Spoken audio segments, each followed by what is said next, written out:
ఒక వర్షపు రాత్రి పాత బంగ్లాలో ఆశ్రయం తీసుకున్న ముగ్గురు స్నేహితులు అక్కడ గడిపిన రాత్రిని జీవితాంతం మర్చిపోలేరు. ఒకసారి ఒక వర్షపు రాత్రి ముగ్గురు స్నేహితులు రవి, హర్ష మరియు నీరజ్ టూరింగ్లో తిరిగి వస్తూ మార్గమధ్యలో వర్షానికి చిక్కారు. దారిలో వారికి ఒక పాత బంగ్లా కనిపించింది. బంగ్లా చాలా పాతదైనా అది ఖాళీగా ఉందని అనిపించింది. తలుపు ఎవరూ తీసుకోలేదని గమనించిన తరువాత వారు తలుపు పగులగొట్టి లోపలికి ప్రవేశించారు. బంగ్లాలో విద్యుత్ లేదు. వారు ఫ్లాష్ లైట్లతో లోపల పరిశీలించారు. ఒక మండపంలో పాత చదరంగ బోర్డు ఉంది.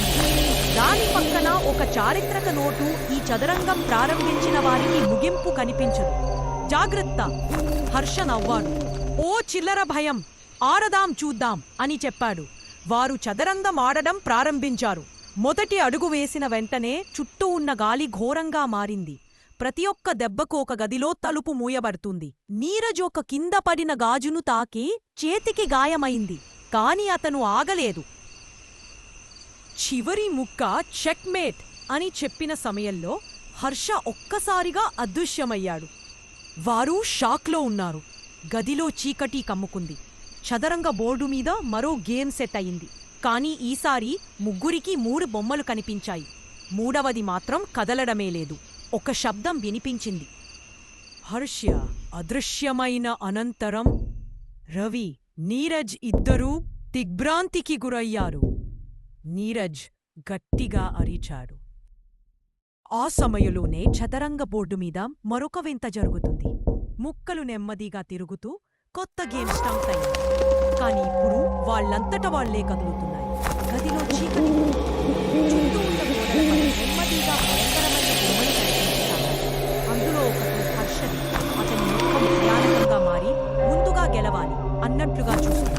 రవి, నీరజ్ ఇద్దరూ బయటకు పరుగెత్తడానికి ప్రయత్నించారు. కానీ తలుపులు లాక్ అయిపోయాయి.